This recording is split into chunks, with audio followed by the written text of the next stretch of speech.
Ini yang belokan 28 ya rekan-rekan Senak Minang.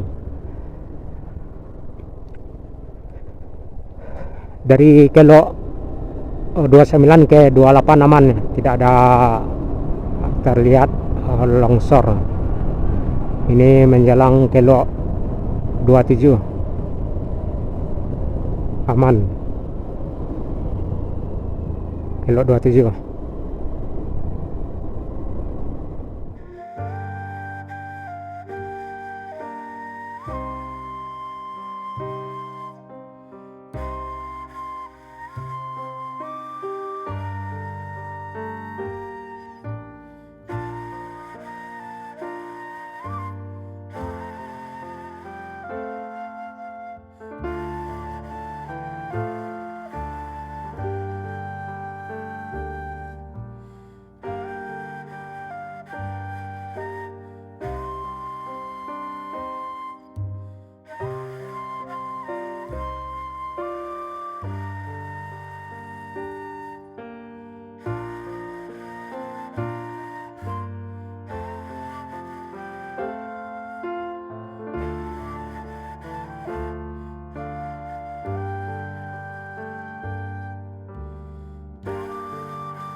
Ya, sebagian belokan ada yang ditulis, ada yang enggak, ada yang tidak tertulis, kadang udah copot.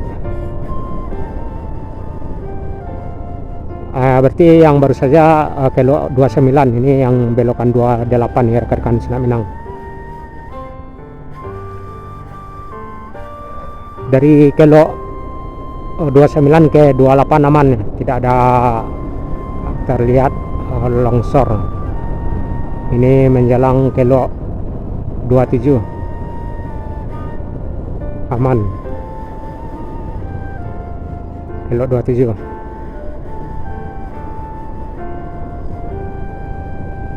Yes.